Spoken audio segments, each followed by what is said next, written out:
بسم الله الرحمن الرحيم الحمد لله رب العالمين وأفضل الصلاة وأتم التسليم على سيدنا ومولانا محمد وعلى آله وصحبه وسلم أجمعين. سبحانك لا علم لنا إلا ما علمتنا إنك أنت العليم الحكيم ولا حول ولا قوة إلا بالله العلي العظيم. We have reached the 109th aphorism in the blessed collection of Hikam of Ibn Ata'illah al-Iskandari radiallahu ta'ala anhu wa nafa'ana bih, where he says, لا تطالب ربك بتأخر مطلبك ولكن طالب نفسك بتأخر أدبك. So this is a very straightforward, fairly concise aphorism, but again, like always, packed with meaning. And so this could translate, do not demand from your Lord when your request has been delayed. Rather, demand from yourself when you fall short in your adab, yani in your conduct and your own behavior. And this could also be translated as, do not oppose your Lord when your request has been delayed. Rather, oppose yourself when you fall short in your adab. So the word that repeats itself twice, there's two words. The first is tutalib, mutalaba. In Arabic, talabahu, talaba yutalibu. Yani the Arab would say, talabahu bihaqqihi. Is that he demanded his right from someone. So mutalaba connotes the meaning of someone fell short in one of your rights, and now you're demanding that right from them. Talabahu. Talaba minhu. He sought his rights from someone. So, la tutalib. Do not do this mutalaba with your Lord. Because what right do we have upon Allah subhanahu wa ta'ala, as we will see? If what happens, bi ta'akhur. So, ta'akhara yata'akhuru literally is to fall behind, to be delayed. Both in the sense of actually arriving late, and also in the sense of falling behind because you're not doing what it is that you're supposed to be doing. You're falling short in something. So with both meanings. So the first meaning here, bi ta'akhuri matlabak, yani there's actually a delay in your matlab. So again, it's the same word, talaba, in its root, but the matlab is the thing you're seeking, your request, what you're asking for, and even that what it is that you want. Walakin, but rather, or instead, what should we be doing mutalaba of? Talib nafsak. You should demand from your own self. What? بِتَأَخُّرِ أَدَبَكَ, to rectify your state of ta'akhur, and you've fallen behind and been negligent in your adab. Okay, and adab, of course, is this word that is really untranslatable. That your conduct here, your behavior, your manners, your courtesy, your etiquette, all of those meanings. Adab is one of these really blessed, comprehensive words that it's better we just use it until we understand something of its meaning. It doesn't really translate. Any translation that you give of this word doesn't fully convey the range of meanings. Adab relates to a ma'duba. A ma'duba is a beautiful buffet. Just as you come to a buffet of food and you have all these different colors, all these different types of food, is that likewise what that table spread and buffet is to all the different types of food, this great word or reality is to all of these different traits that it contains. So adab is not just one thing. That's so many different things that are contained in adab. And in fact, that you could actually say the entire sacred law is adab from beginning to end. And then it's just a matter of how you perceive it. So anything that is haram, it is obligatory that we avoid those things out of manners. If it is makruh, it's disliked that we do those things, and it's a higher degree of manners to avoid something that's disliked, even though you're not going to be taken into account for it if you do it. And then if something is an obligation, you must do those things. And this is the greatest breach of adab, to avoid a prohibition or to actually do to avoid a commandment or to do a prohibition. What we're supposed to do is that avoid the prohibitions and fulfill the commandments.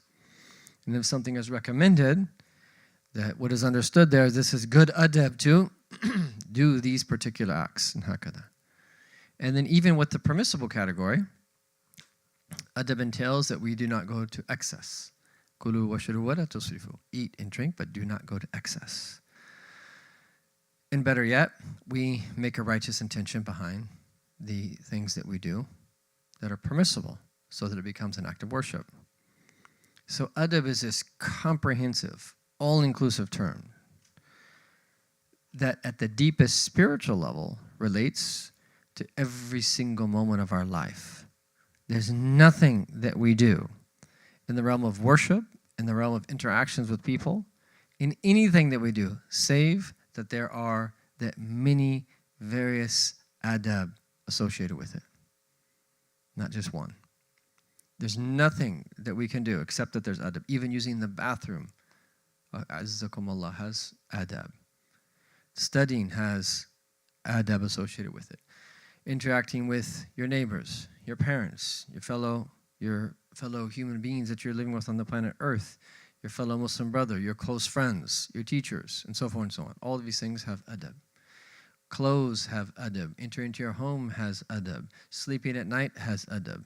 Everything is ultimately adab. Everything. And you could say that tasawwuf, the science of the heart, is synonymous with adab. That's one of the few words of Farsi when I was learning Persian for a while that I actually remember. I think that it goes that tasawwuf hamma adabast. Is that tasawwuf is all adab. It's all, everything about tasawwuf is adab.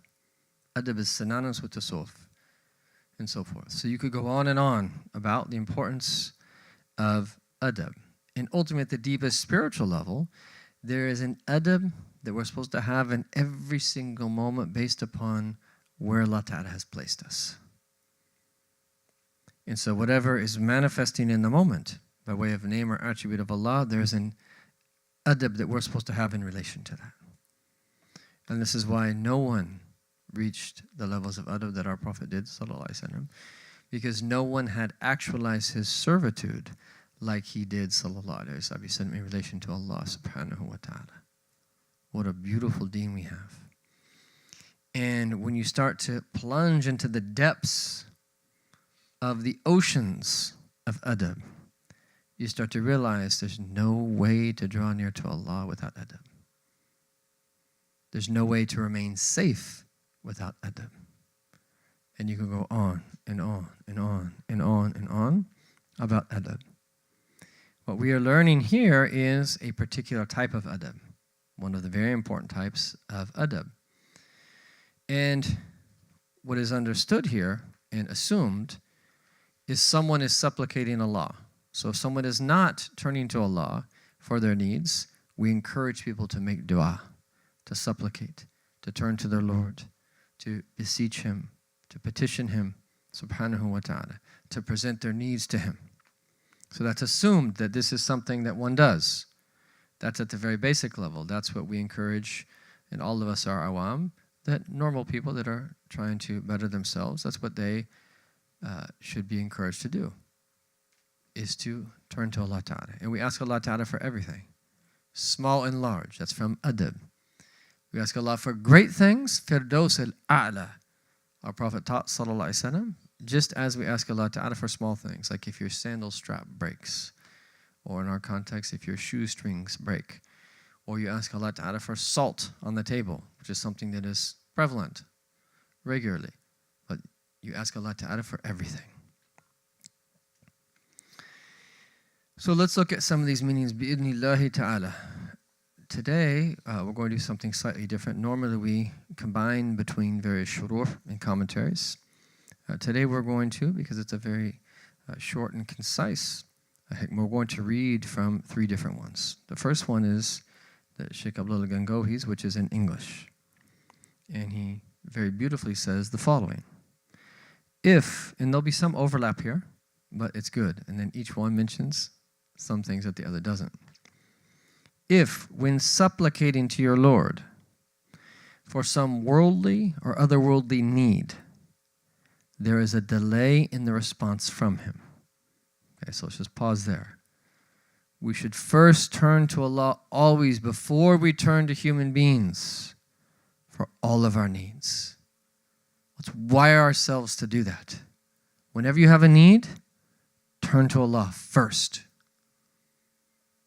Whatever that means. Just in the moment, rely upon Allah in your heart, turn to Him, make dua immediately, or that make wudu, pray 2 rak'ahs and do it in sujood, or that wait for a special time to do that, from the adhan to the iqamah, from the iqamah to the actual prayer starts, right after prayer, in prostration during prayer, the last part of the night. There's special times where we can turn to Allah subhanahu wa ta'ala. And the righteous that would do this regularly would seek out the special times to present their needs to Allah.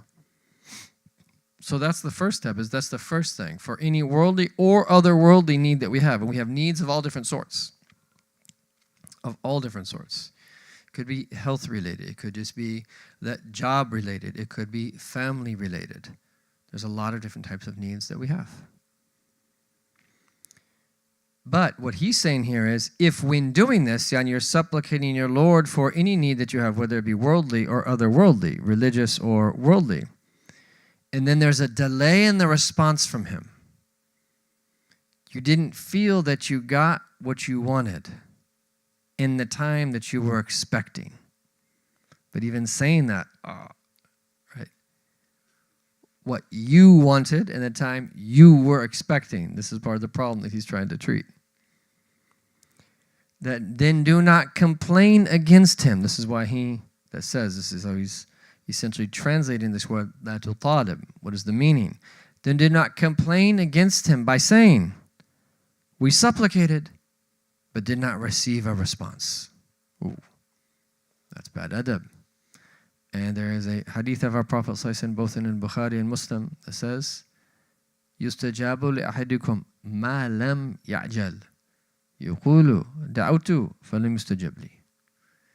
Is all of your prayers will be accepted as long as you don't become hasty. And here, lam ya'jal, become hasty, is a literal translation. In other words, is that you don't become bored and leave making dua because you didn't see the response, or that you think that the response is slow to come. That's the meaning of lam ya'jal. Is that you're hasty, and you're hasty that you want things to happen outside of their time. So our Prophet is saying is that your prayers are answered unless that you deem the answer to be that slow in coming. And this person will say that doubt, falam yustajab li. And sometimes people actually say this, I've been praying, I haven't gotten any answer. You actually can hear, sometimes you hear people say this. But oftentimes we say this with our inner speech internally. I'm praying, but I'm not getting an answer. And our Prophet is teaching us here that prayers are answered, but we can't be hasty. We can't expect things to happen in the time that we want them. We have to keep making dua. And one of the greatest secrets of making dua consistently, إِنَّ اللَّهَ يُحِبَّ الْمُعْلِحِينَ فِي الدُّعَى. Allah loves those who constantly turn to Him in dua. And we have narrations that indicate that Allah Ta'ala says to His angels, when people He loves continue to make dua for Him, postpone the giving of what my servant wants so that I can hear his voice. And then there's narrations that indicate, as Allah Ta'ala says to the angels, is that for the people that He doesn't like, give them what they want because I dislike to hear His voice. So subhanAllah, it could happen that this is one of the wisdoms and why we continuously ask for things, is that we actually, that could be beloved to Allah. So this is against the etiquette and has also been prohibited in hadith. How do you know whether or not your supplication has been accepted? So this is one of the first things we have to ask ourselves. So, ta'akhkhar ma talabak is that what you wanted was delayed. But how do you know that you didn't get your supplication answered? I think we've probably mentioned in one of the earlier sessions that every dua that's done sincerely is answered. You either get what you're asking for, or it's postponed and you get something much better than it on the Day of Judgment, or it's answered but it's not what you want, but some type of harm is diverted from you. Every sincere dua that we make is answered. And really, this is what he's teaching us here. Would you rather have what you want or what Allah Ta'ala knows is better for you? That goes without saying. But sometimes we're silly and we're foolish. And we just fall short and we don't remind ourselves of these meanings, that studying the Hikam is supposed to trigger these meanings, that when we're going through this, that we remember them. And then he goes on to say, it is possible that it has indeed been accepted, but you are unaware, since it is not necessary for the acceptance of a supplication that you receive exactly what you asked for, as has been discussed before. It is possible that it is not in your interest to receive it at this time, and you will receive it later. Allah knows, and we don't know. So what if we wanted something, and if we would receive it at that particular time, we actually end up severely harming ourselves? Or is it were we to receive something that at a particular time, we haven't lost opportunity to receive great gifts from Allah subhanahu wa ta'ala in terms of being patient, or that not getting what it is that we asked for? We don't know. So the whole point here is what he's teaching us. When we don't know something, let's be humble and not act like we really know. Allah is the one who knows.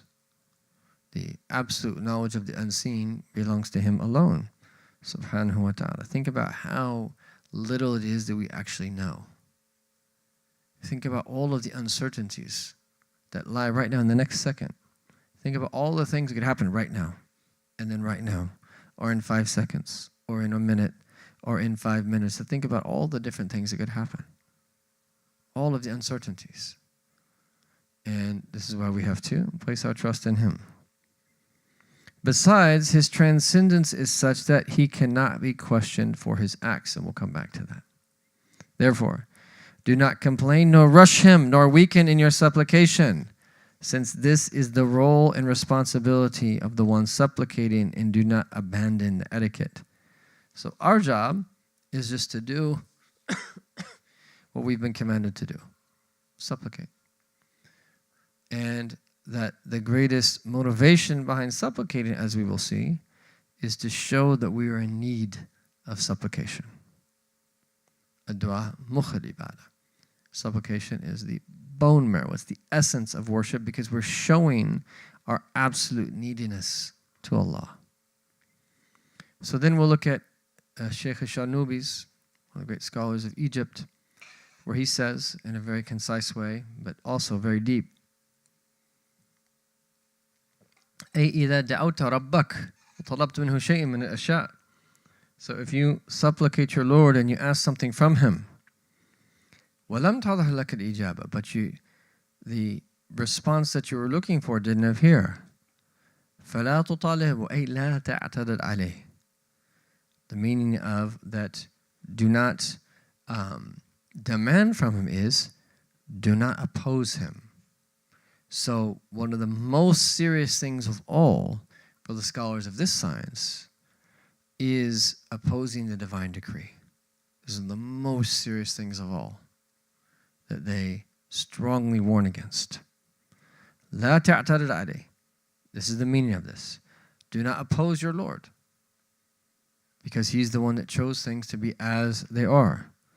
If we're going to progress in the spiritual path, we have to understand that meaning. And we have to live that meaning. And it's hard because we're human beings and we're weak. لا تعترض. Do not oppose Allah. And then what goes hand in hand with that, وَتُسِيءَ الظَّنَّ بِهِ. and have a bad opinion of him. Why? Because what you wanted was delayed. And that happens all the time. We want something, it gets delayed, and it causes us to have a bad opinion of Allah. And we're opening up doors that are very dangerous. Opposing the divine decree, blaming Allah for our condition. Oh, these things are very dangerous. And why? فَإِنَّهُ لَا يُسْأَلْ عَمَّا يَفْعَلْ. Allah is not asked about what He does, And this is a verse in the Quran. لَا يُسْأَلُ عَمَّا يَفْعَلْ. He's not asked about what He does. Why? Because He's the Rabb. He's the Lord.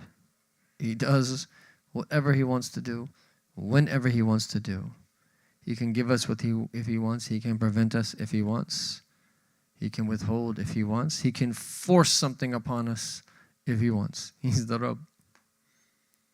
And our only response should be, if we're normal, not the normal in terms of the way that most people are nowadays. That's actually abnormal. Most normal people are actually very abnormal.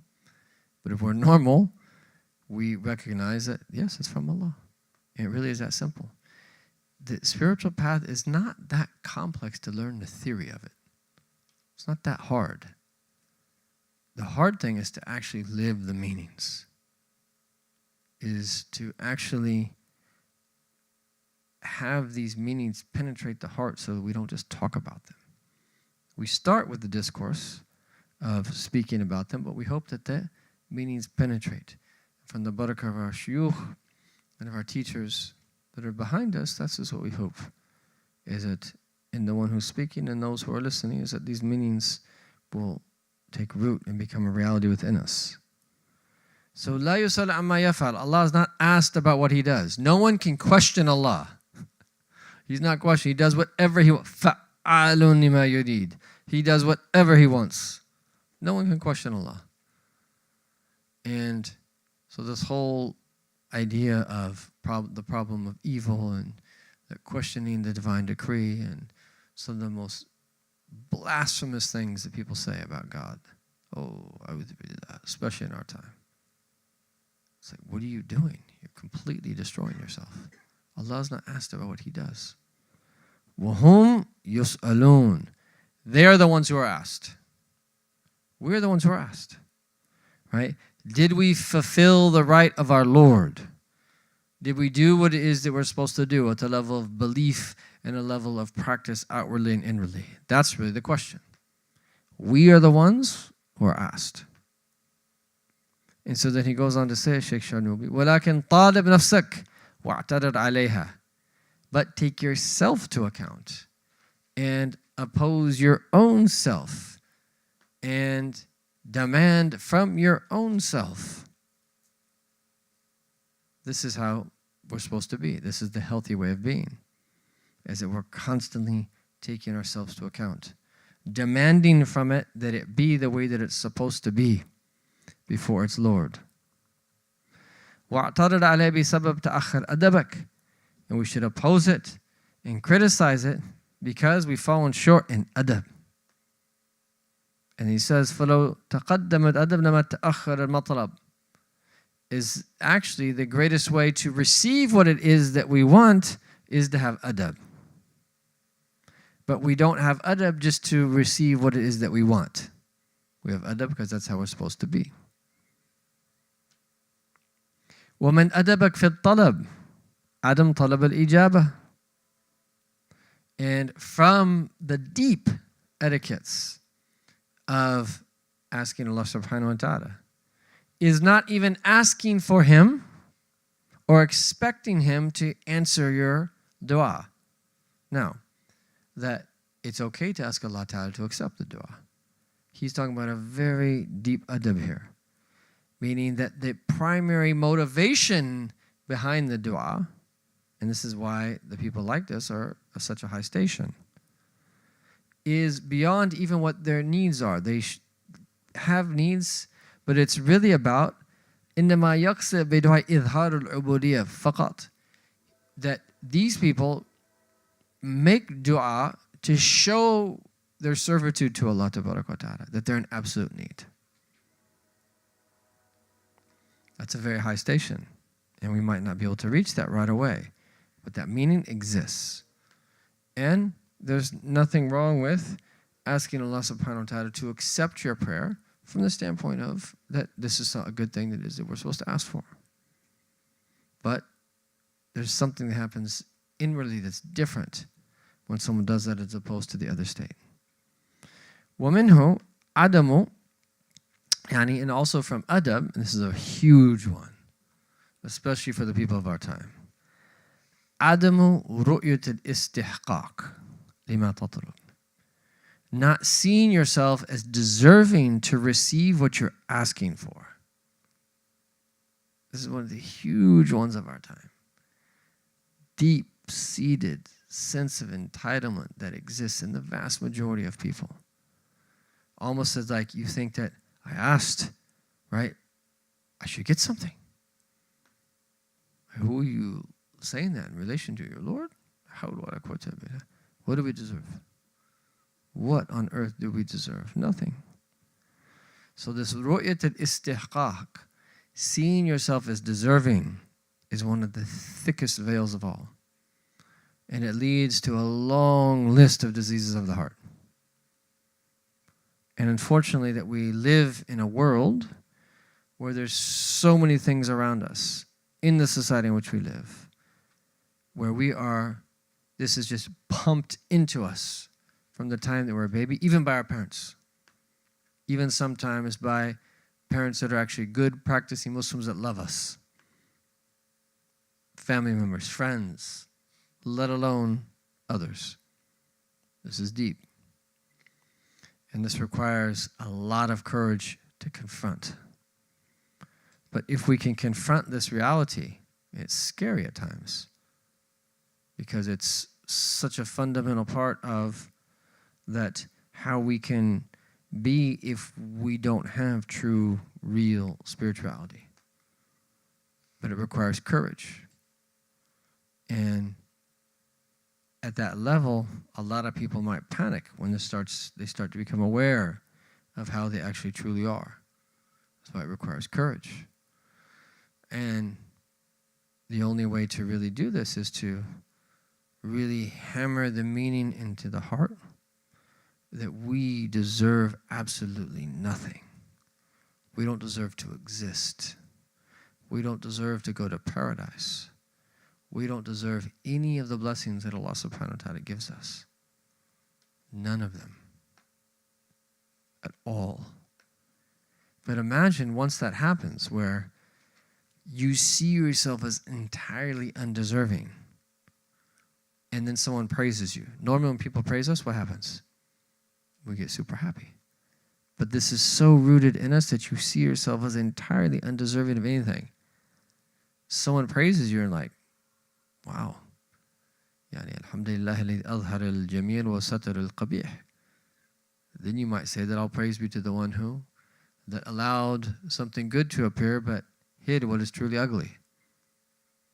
And this is why that Sayyidina Abu Bakr Siddiq, when he was praised, is that what did he say? That Allahumma, oh Allah, don't take me to account for what it is that they have said. And forgive me for what it is that they do not know.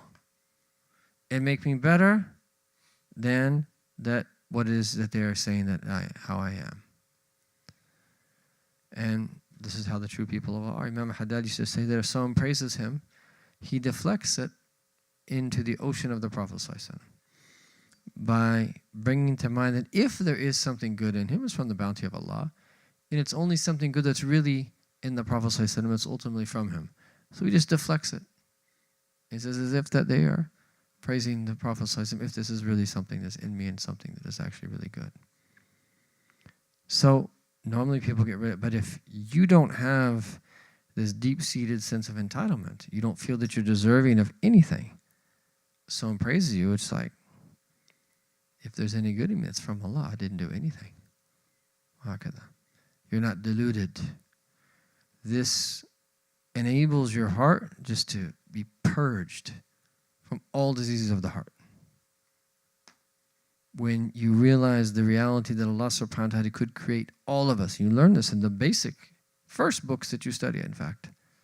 Allah could have created all of us and thrown us all into the hellfire. It is not unjust. Does whatever He wants. It's not unjust. We don't belong to ourselves. We belong to Him. He can do whatever He wants. He could have created us and just be like, okay, live for a short time and we all die. He didn't have to give us everlasting life. He didn't have to bring us into existence. And that's very humbling. And there will be some people that have arrogance in their heart that fight that. That will then, like, well, why did Allah do this then? Well, what? This is the whole point. Like, treat what is behind all of those comments and those reactions internally. The only person who arrives to the knowledge of Allah subhanahu wa ta'ala is someone who's just completely shattered and broken and is in a complete state of submission. And these are some of the most noble virtues of all, contrary to what it is that we're usually told in the time which we live. So then he says, فَإِنَّ رُؤْيَةَ الْإِسْتِحْقَاقِ تُوجِبُ إِدْلَالَكَ عَلَيْهِ. So then we have Sidi Ahmed ibn Ajiba. What did he say? He said, هذه قاعدة عامة من كانت مناسبتها خاصة. So this is a general principle, i.e., that this is a general principle, is that whenever it is that we don't get what we want, that we have to oppose ourselves. So not just when we make dua. So he says this is a general principle, even though he's speaking about it here specifically in relation to supplication. He said, فَإِن طَلَبْتَ شَيْءٍ ثُمَّ تَأَخَّرَ ظُهُورَ ذَلِكَ الْمَطْلَبِ فَإِنَّمَا ذَلِكَ لِمَا فَاتَكَ مِنْ حُسْنِ الْأَدَبِ. And he said that if this happens, where we start to question why, after supplicating, the response was delayed, this means that we've failed to have good manners.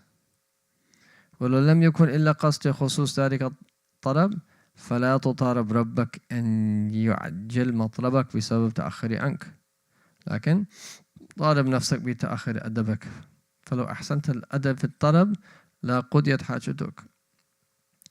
And so he says, essentially, that's something similar to what those came before him, but then he adds here, is that if we would have good adab with Allah wa ta'ala, is that our need will be taken away, taken care of.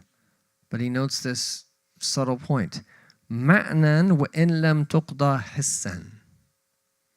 That it will be that taken care of inwardly or spiritually, even if it's not actually taken care of outwardly. So meaning there's something that we want. We're asking for something specific, which is okay. But it's better whenever you ask for something specific that's not something you know that Allah Ta'ala wants from you, to have what is called tafweed, to assign your affair over to Allah Subhanahu wa Ta'ala. So if you know that there's something Allah wants from you, like He wants you to be a person of taqwa, He wants you to be a person of tawakkul, He wants you to be a person who has good adab, you ask for that thing as it is. But anything else, like you're asking for a cure, you're asking for a particular job, you're asking to go to a particular place, the etiquette always is to assign the affair over to your Allah internally in your heart as you're asking for that thing, because you don't know whether it's actually really good for you or not. And so when we're asking then, and we're supposed to ask, and if something seems to be good, it's okay to ask for that thing, with that caveat that was just mentioned internally. But if we have good adab and do what we're supposed to do, the need will be taken care of in one way or the other. Whether it's actually what we want or in another way internally. And that might even be greater than what it is that we were seeking. And so, what is this husn al-adab? What are these good manners in this context? Huna, huwa iktifa'uka bi-ilmih. We suffice ourselves with His knowledge, with a capital H, ta'ala. We suffice ourselves with His knowledge. He's omniscient. He knows everything, subhanahu wa ta'ala. And He knows what's best for us. Iktifa'uk bi ilmih. But just what kind of servant is that? If Allah Ta'ala, His gaze is upon our hearts. He sees in His servant doing what it is He's supposed to be doing, turning to Allah Ta'ala, turning to Him, asking Him, supplicating Him. And Allah delays the response. And He sees His servant patiently continuing to make dua because we're supposed to as servants. And then this meaning comes to the heart. Ya Allah, that your knowledge is sufficient for me. Qad kafani al-murabbi. The knowledge of my Lord is sufficient for me. And Allah sees that in your heart. Oh, imagine the degrees that He's going to raise you. Imagine what He's going to give you of spiritual gifts. So He says here, good adab is sufficing yourself with His knowledge. وَرِضَاكَ بِحُكْمِهِ, and being content with whatever He wants to happen. وَاعْتِمَادُكَ عَلَى مَا اخْتَارَهُ لَكَ, and that relying on the fact that whatever He chooses for you, دُونَ مَا اخْتَرْتَهُ لِنَفْسِكَ, is better than what you choose for your own self. لِقِلَّةِ عِلْمِكَ, because of our paucity of knowledge. فَقَدْ ضَمِنَ لَكَ الْإِجَابَةِ, He has promised you to answer your prayers. فِيمَا يُرِيد, in relation to what He wants. لا فيما تريد, not in relation to what you want. وفي الوقت الذي يريد, and at the time He wants. لا في الوقت الذي تريد, not in the time that you want. Beautiful. Allahu Akbar. Beautiful. But we want, inshallah, Ya Rab, from the barakah, this blessed month of Rabi al-Awwal, coming together to study this text, that from the ishara of our shuyukh, inshallah, these meanings come to our heart. And they're firmly imprinted therein. These meanings are the keys of wilayah. If we want closeness to Allah Ta'ala, they're found in these meanings. If you want to know who the awliya are, and you could split their chests open and see what their hearts have inside of them, right here. You'd find what's in their hearts is what's mentioned in the Hikam. This is the constitution of the people of the path. These are the meanings that they have in their heart. And what a blessing this great arif billah was permitted by Allah Tabarak wa Ta'ala and then outwardly by His teachers to compile this into, here you go. You want wilayah? You want closeness to Allah Ta'ala? Here you go. This is what you need. Even in our time, you implemented some of these. You're going to probably attain wilayah from the bounty of Allah Ta'ala. But imagine if everything that we studied in Ta'ala, this is just how you are. And this is why one of the recommendations is, as we're going through, we're going very slowly. We could go quicker, but we're going slowly. We should read the ones that come before and even read ahead, the ones that we've yet to study, and do a regular reading of the Hikam. Just have a regular reading. It's not enough just to study this once. And we're doing this to understand the meaning. And inshallah ta'ala, we want to also remind ourselves regularly of the various aphorisms. So Sayyid Ahmad ibn Ajiba includes one more thing, a statement of Wahab ibn Munabbih, where he says, قال وهب المنبه رضي الله عنه قرأت في بعض الكتب, I read in some of the books, يا ابن آدم, that, O son of Adam, أطعني فيما أمرتك, obey me in relation to what I've commanded you. ولا تعلمني بما يصلحك, and don't try to inform me about what rectifies you. إني عالم بخلقي, I know very well about my creation. إنما أكرم من أكرمني, indeed that I honor those who honor me. وأهين من هان علي أمري, and that I humiliate those who are not concerned about their relationship with me. وَلَسْتُ بِنَاظِرٍ فِي حَقِّ عَبْدِي حَتَّى يَنْظُرُ عَبْدِي فِي حَقِّي, and that I will never look towards and be concerned about the right of my servant, which we don't have any right upon Allah, until the servant of mine is concerned about my right. So what's the core meaning there? If we're concerned with how it is that we're supposed to be, this is the most important thing of all. We should be concerned with how it is that we're supposed to be. I learned a lesson. I hope that I actually learned the lesson. I remember one time and going to my teacher, and I was hoping that he would tell me exactly what I was supposed to be doing outwardly was my intention. Like there's all different types of things that we could be doing. And I was hoping I prepared this write-up, and I was hoping, and he read through it, that he's going to tell me, okay, this is what I want you to do. And he read through all of this, and then he said very beautifully, very calmly, but also teaching me adab. He says, الذي أريد منك, not أريد, what is wanted from you, مبني للمجهول. الذي أريد منك تحقيق العبودية والاقتداء بالخير البرية. To actualize your servitude and to follow the best of creation, sallallahu alaihi wasallam. And this was an incredible jewel of wisdom.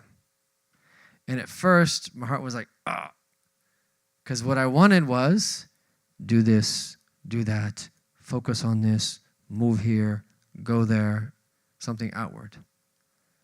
But he pointed me to what I really should be seeking and how I really should be. Because if that's how we are, we're more focused on how it is that we should be. And that's the khulasa, that's the essence of it, which includes all of these meanings that we've been discussing here. Tahqiq al-ubudiyah. You actualize your servitude.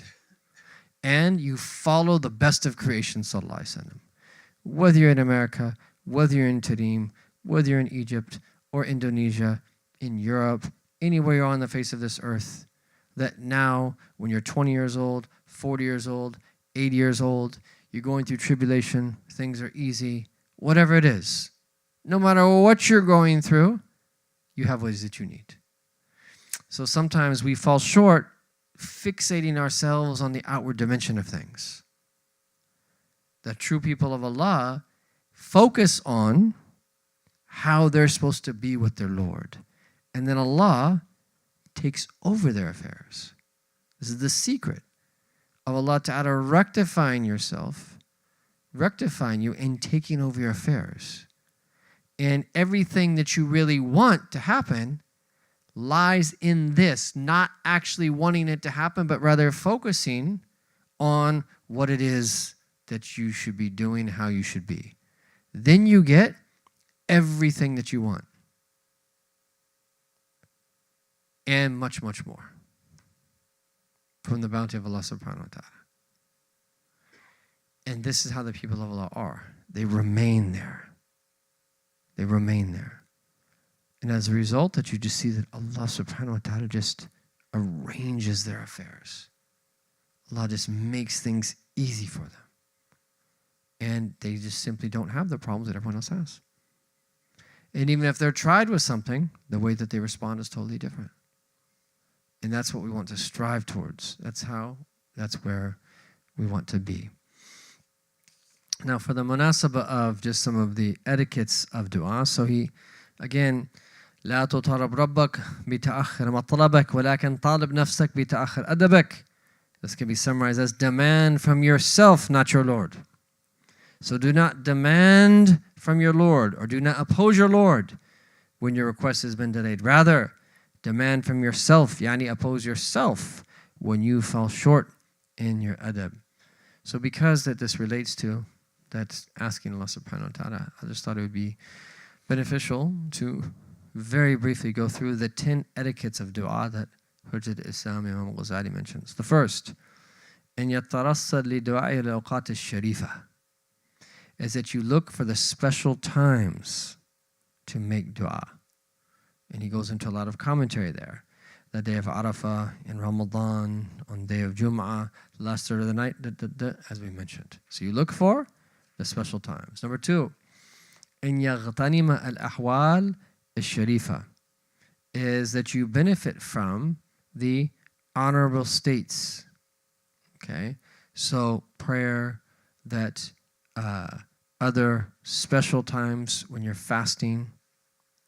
Number three, أن يدعو مستقبل القبلة, is that you supplicate facing the qibla with your hands raised, even to the extent that you see the whiteness of your underarms. Number four, خفض الصوت بين المخافة والجهر, You don't make dua too loud, nor are you too quiet. Somewhere in between. Number 5, أَلَّا يَتَكَلَّفَ السَّجَأْ فِي الدُّعَاء, is that don't try to force yourself to rhyme when you make dua. Don't force yourself to say things that you don't really know how to say. Say duas that are easy for you to say. Say duas that are from the bottom of your heart, that you know are okay to ask for. Number 6, التضرع والخشوع والرغبة والرهبة, is that you turn to Allah completely and you maintain a state of awe of Him, that desiring that your du'as will be, that desiring from His bounty, and that also having fear. Number 7, and يجزم الدعاء ويوقن بالإجابة, that you have certainty that your du'a is going to be answered. Okay? And you that ask Allah subhanahu wa ta'ala directly. So you don't say things like, oh Allah, have mercy upon me if you will. Allah doesn't, there's no one that forces Allah to do anything. Just say, Ya Allah irhamni. Don't say shit. Allah irhamni. And that when we say this, that this is the supplication of the needy one, of the one who is self-sufficient. Number 8, and yulih fi du'a wa yukarriru thalathan, repeat du'as over and over, 3 times or more. And then number 9, and yaftatih ad-du'a bi dhikrillah azza wa jal, you begin du'a by remembering Allah tabarak wa ta'ala. And then number 10, وَهُوَ الْأَدَبِ الْبَاطِنِ, he said this is the internal etiquette. وَهُوَ الْأَصْلُ فِي الْإِجَابَةِ, if there's going to be anything that really leads to being answered, it's this. He says, at-tawbah, repentance, وَرَدُّ الْمَظَالِمِ, and if you've oppressed anyone or that done wrong to anyone, is that you restore those rights.